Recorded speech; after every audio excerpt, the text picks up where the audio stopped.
গল্পের নাম হৃদয় নিবাসে তুই, পর্ব সংখ্যা 18, লেখনীতে ভূমি। বাড়িতে রিয়াদ সাহেব নেই। অদ্রিজা আর অদ্রিজার মা সোফায় বসে রইলেন। এই বাসায় আসার উদ্দেশ্য ইনভাইট করে যাওয়া, কিন্তু উদ্দেশ্য পূরণ হলো না।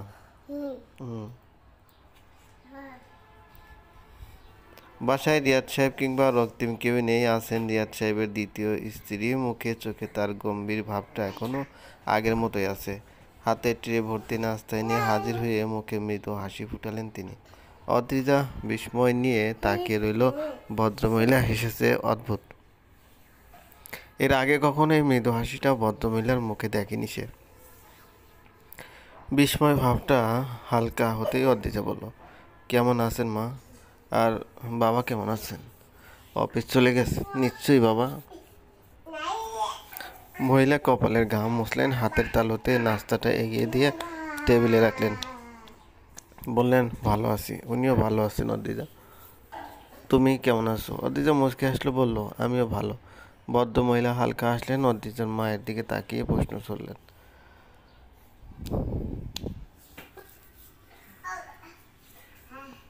আপনি কেমন আছেন? শরীর ঠিক আছে এখন? অদ্রিজার মায়ের মুখে মৃদু হাসি ফুটল।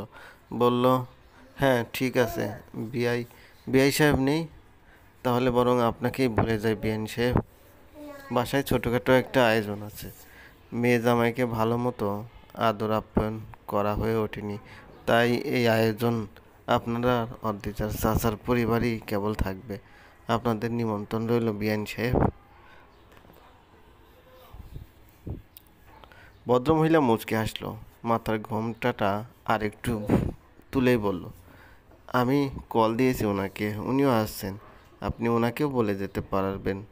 আর আমরা অবশ্যই যাব। অদ্রিজার মায়ের বাড়ি বলে কথা, যাব না?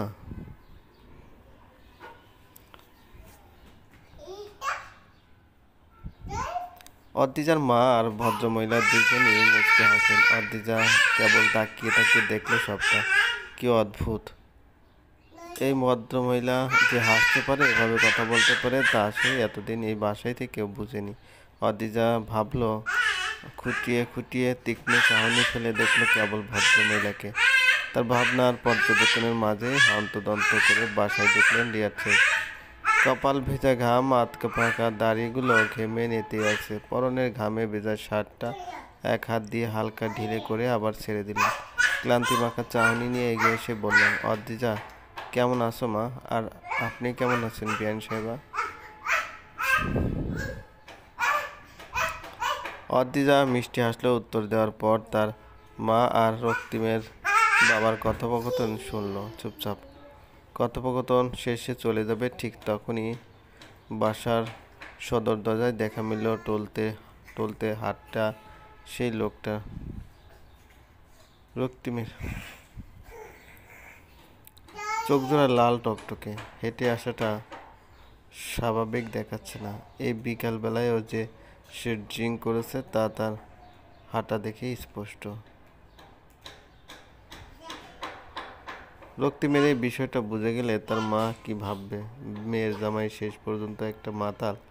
অদ্রিজা চুপচাপ উঠে দাঁড়ালো। রক্তিমের কাছাকাছি গিয়ে দু হাত দিয়ে রক্তিমের বাম বাহুটা চেপে ধরল শক্ত করে, আর মিনমিনিয়ে বলল, ছি, ড্রিঙ্ক করেছেন আপনি? আমার আম্মু বুঝলে কতটা কষ্ট পাবে ধারণা আছে আপনার? আজই ড্রিঙ্ক করতে হলো আপনাকে? আজই, এখনই? কি? যাও যাও যাও যাও, নিচে যাও। রক্তিম খোলা চাহনিতে অদ্রিজার দিকে তাকালো। সঙ্গে সঙ্গেই যেন চকচক করে উঠল তার চাহনি। কিছুক্ষণ সেভাবে অদ্রিজার দিকে তাকিয়ে রইল। অদ্রিজার মুখ চোখ সব পরখ করে দেখতে লাগলো অস্পষ্ট চাহনিতে। ঘোর লাগানো সেই চাহনিতে অদ্রিজা বেসামাল হয়ে উঠল। অস্বস্তিতে হাত পা ঘেমে উঠল তার। এই লোকটার সামনে লজ্জায় নত হওয়া মানে হার মেনে নেওয়া, তা কখনো হতে দেওয়া যায় না। সেই দিনের তীব্র অপমানের পর এই চাহনিকে কোনোভাবেই সুযোগ দেওয়া যায় না। অদ্রিজা দাঁতে দাঁত চেপে বলল, এইখানে আসলেন কেন আপনি? কে বলেছে আসতে এখানে? নাকি ইচ্ছে করে আবার খারাপ হওয়ার নাটক কন্টিনিউ করতে আমার আম্মুর সামনে এভাবে হাজির হয়েছেন? আপনার অ্যাক্টর হওয়া উচিত ছিল রক্তিম। ছেলেরাও এত ভালো অভিনয় পারে, আপনাকে না দেখলে জানতামই না। রক্তিম নেশাক্ত লাল টকটকে চোখের সেই চাহনি সেরকমই রাখলো। এক পলকও নড়ল না সেই চাহনি। মুচকি এসে অদ্রিজার কানের কাছে মুখ নিতেই হেলে পড়ল অদ্রিজার কাঁধে। নিজের প্রতি ব্যালেন্স রাখাটা বোধ হয় মাতাল শরীর পারল না। মাথাটা সেভাবে অদ্রিজার কাঁধে হেলিয়ে দিয়ে বলল, আপনি এই অ্যাক্টরের পিছনে পড়ে আছেন এখনো? অদ্ভুত। অদ্রিজা বিরক্ত হয়ে তাকালো। রক্তিমের ভারী শরীরে কিছুটা ভার তার উপরও পড়েছে। দুই হাত দিয়ে রক্তিমকে ধরে নিতেই নাকে এসে লাগলো ভারী কোনো এক গন্ধ। সঙ্গে সঙ্গে কপাল কুঁচকে গেল তার। ফিসফিসিয়ে বলল, আপনি তো সত্যি ড্রিঙ্ক করেছেন। সি রক্তিম, সি, আশা করিনি আমি।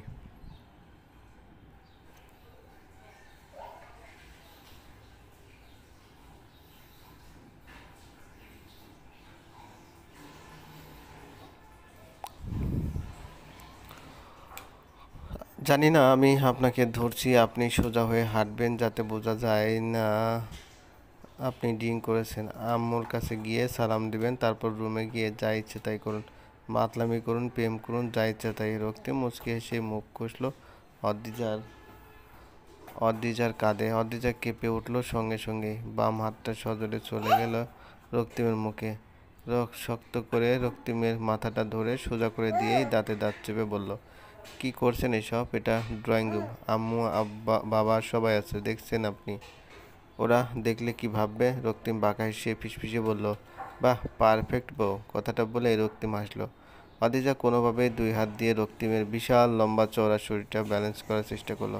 মায়ের কাছে গিয়ে সোজা করে দাঁড় করাতেই রক্তিম হালকা হাসলো, বলল, আসসালামু আলাইকুম আন্টি।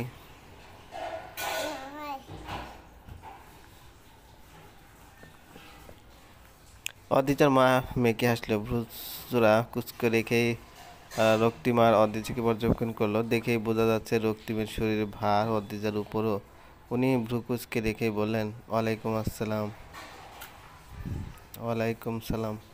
কেমন আছো অদ্রি? কোনো সমস্যা? এভাবে ধরে আছিস কেন? অদ্রিজা ভয়ে চুপসে গেল।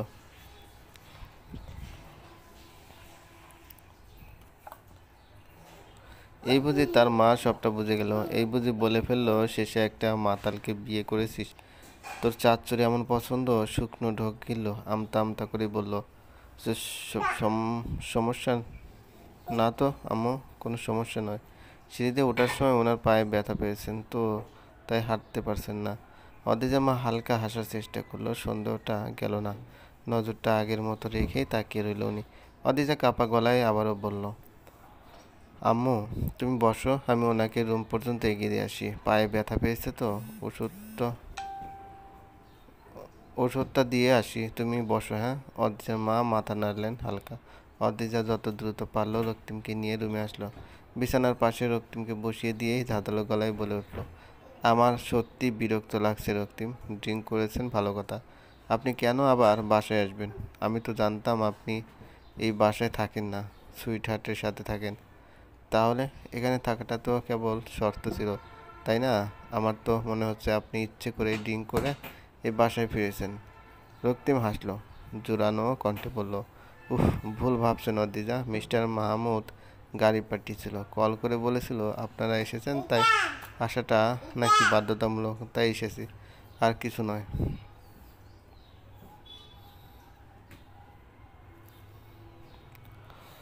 অদিজা লম্বা শ্বাস ফেললো ছোট গলায়, ওহ বলে চলে আসতে লাগলে পিছন থেকে হাতটা জড়িয়ে ধরলো। রক্তিম হেঁচকে টানে নিজের দিকে টানতে অদিজার টাল সামলাতে না পেরে সোজা রক্তিমের শরীরে গিয়ে পড়লো। রক্তিম মুচকে হেসে চোখ টিপলো, টেরা বেঁকা দাঁতগুলো দেখিয়ে হেসে বলল, আপনার ডাক নামটা কি? খুব কিউট। আদ্রি। হ্যাঁ। অদিজা দাঁতে দাঁত চেপে বলল, আপনি আমার হাত ধরে টানলেন কেন? অসহ্য। রক্তিম বাঁকা হেসে বলে উঠল, আপনি বললেন না রুমে এসে মাতলামি করুন, নয়তো প্রেম করুন, যা ইচ্ছা তাই করুন, তাহলে চলে যাচ্ছেন যে? প্রেম করব না? নাও স্টার্ট।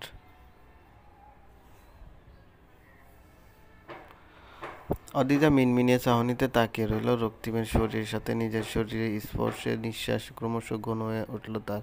হৃৎপিণ্ডে কম্পনটা সময়ের সাথে বেড়ে চলেছে দ্বিগুণ হারে। কাঁপা গলায় বলল, মানে কি হচ্ছে কি? হাত ছাড়ুন। রোকের হাত ছাড়ল না। ফিসফিসিয়ে বলল, এই রুমে কোথাও ড্রিঙ্ক করার সামগ্রী দেখতে পাচ্ছেন আপনি? নেই। আর আমি ড্রিঙ্ক না করে মাতলামি কি করে করি বলুন তো? আপনি তো দুটো কথাই বললেন, মাতলামি নয়তো প্রেম। যেহেতু মাতলামি করাটা পসিবল না, সেহেতু প্রেমটাই গ্রহণযোগ্য। এখন বলুন, এই রুমে প্রেম করার মতো আর কেউ আছে? কার সাথে প্রেম করব?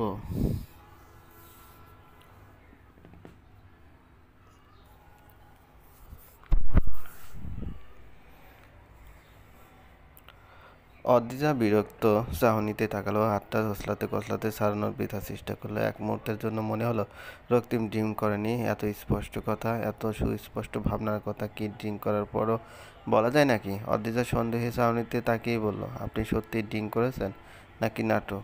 এত স্পষ্টভাবে কথা বলছেন, আমার হাত ধরে টানার সময় তো টলতে দেখিনি। রক্তিম হাসলো, অদ্রিজার হাতটা ছেড়ে দিয়ে সোজা হয়ে বসলো, চকচকে চাহনিতে অদ্রিজার দিকে তাকিয়ে বলল, ড্রিঙ্ক করতে আমি অভ্যস্ত। ওসব ড্রিঙ্কের সাইড ইফেক্ট এসবে মাতাল হয়ে যাব না আমি। অদ্রিজা, ড্রিঙ্ক করেছি বলে যে স্পষ্টভাবে কথা বলতে পারবো না, তা কে বলেছে আপনাকে?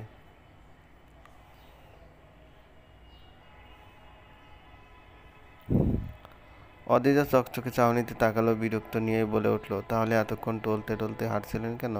এই মনে হলো ঠাস করে পড়ে যাবেন, সবটাই নাটক।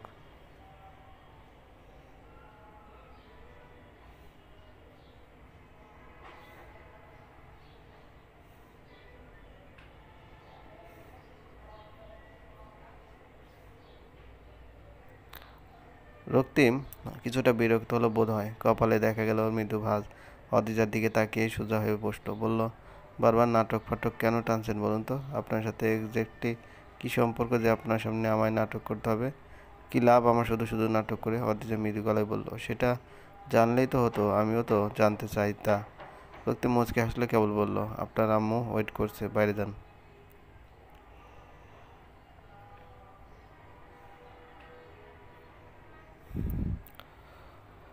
অদ্রিজা তাচ্ছিল্যমাখা হাসি হাসলো। রক্তিম যে তাকে থাকতে বলবে সে ব্যাপারে এটুকু আশা রাখেনি সে। তবুও ভয়ঙ্কর রকম রাগ জন্মালো রক্তিমের প্রতি। চোখ মুখে দেখা মিলল অদ্ভুত রাগের ছিটেফোঁটা। সে ভয়ঙ্কর রাগে নিয়েই বলল, সে, আপনি কি ভেবেছেন আপনার মতো ফালতু একটা লোকের সাথে এক রুমে দাঁড়িয়ে কথা বলতে আমার ভালো লাগছে? একদমই না। আপনাকে আমার অসহ্য লাগে রক্তিম। এই যে আপনি আমার হাত ছুলেন, এ ছোঁয়াটার প্রতি চরম ঘৃণা হচ্ছে আমার। আর আপনাকে তো আরও ভয়ঙ্কর ঘৃণা করি আমি। কথাগুলো বলেই বেরিয়ে আসলো অদ্রিজা, চোখে মুখের সূক্ষ্ম রাগটা নিয়েই মায়ের সামনে এসে দাঁড়ালো। থমথমে মুখে বলল, শেষ তো আম্মু, চলো, যাবে না? অদ্রিজার মা চুপচাপ বসে রইলেন, মুখে চরম থমথমে ভাব। অদ্রিজার দিকে এক নজর কঠিন চাহনিতে তাকিয়েই তাকালেন রিয়াদ সাহেবের দিকে। মৃদু গলায় প্রশ্ন তুললেন, আপনার ছেলে কি ড্রিঙ্ক করে? বেআই সাহেব, আমার মেয়ের সাথে আপনার মাতাল ছেলের বিয়ে দিয়ে জিতে গিয়েছেন।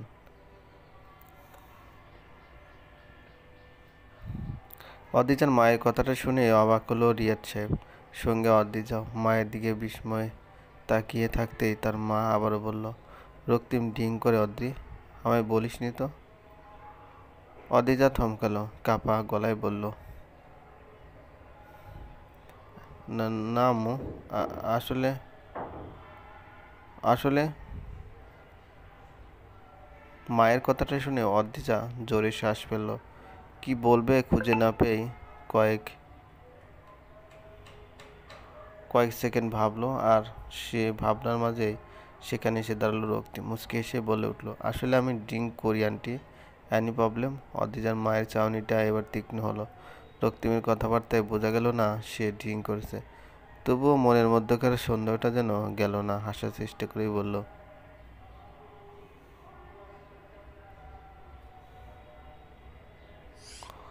আমি ভেবেছিলাম ড্রিঙ্ক করে এসেছো, তাই হাঁটতে পারছো না, ওভাবে তাল পাকিয়ে হাঁটছিলে। যাই হোক, তুমি যদি কখনো ড্রিঙ্ক করেও থাকো, আর করতে পারবে না রক্তিম। আমি কিংবা আমার মেয়েরা কেউই এসব পছন্দ করে না, আর আমি নিশ্চয়ই চাইবো না আমার মেয়ে এমন একজনের সাথে সংসার করুক যে কিনা ড্রিঙ্ক করে।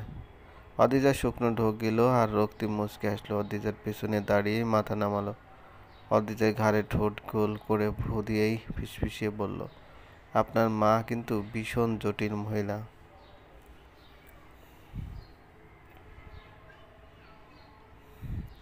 অদ্রিজাদের বাসায় অদ্রিজার চাচা সহ চাচার আত্মীয়রাও, আর তার মায়ের আত্মীয় বলতে কেবল তার এক খালা অনুষ্ঠানের আগের দিনই এসে হাজির হলো সবাই। অদ্রিজার অত্রিয়া মুখে হাত দিয়েই সোফায় বসেছিল। হঠাৎ সদর দরজায় কিছু একটা দেখেই দুই জোড়া চোখ চকচক করে উঠল। অদ্রিজা সঙ্গে সঙ্গে হাত দিয়ে ঘুষি দিল অত্রিয়ার পেটে। খিলখিলিয়ে হেসেই বলে উঠল, তোর শ্যামপুরুষ। অত্রিয়া লাজুক দৃষ্টিতে তাকালো। ছেলেটাকে প্রথম তার 14 বছর বয়সে দেখা। উঠতি কিশোরী বয়স, শরীর মন সবকিছুতে মাত্র যৌবনের ছোঁয়া পড়েছে। তার চাচার বাসায় দেখেছিল প্রথম তাকে কোনো এক অনুষ্ঠানে। তারপর থেকে আরও কয়েকবার দেখেছে পারিবারিক বিভিন্ন অনুষ্ঠানে। কিন্তু আশ্চর্যজনক বিষয়, এই ছেলেটাকে সে কিংবা অদ্রিজা কেউই চেনে না। কে সে, কোথায় থাকে, কিছুই না। অত্রিয়ার মুখটা কালো হয়ে গেল। সঙ্গে সঙ্গে লম্বা শ্বাস ফেলে বলল, ধুর, সে কে? তারে তো চিনি না আমি, নামটাও তো জানি না। শ্যামপুরুষ আর হবে? সম্ভাবনা নেই। অদ্রিজা হাসলো, চোখ টিপে বলল, আরে আছে আছে, পিছনে চাচুর শালীর মেয়ে রাইমা থুকু, রাইমা আপু দেখ, ওনার থেকে নাম ঠিকানা সব জেনে নেব পাক্কা।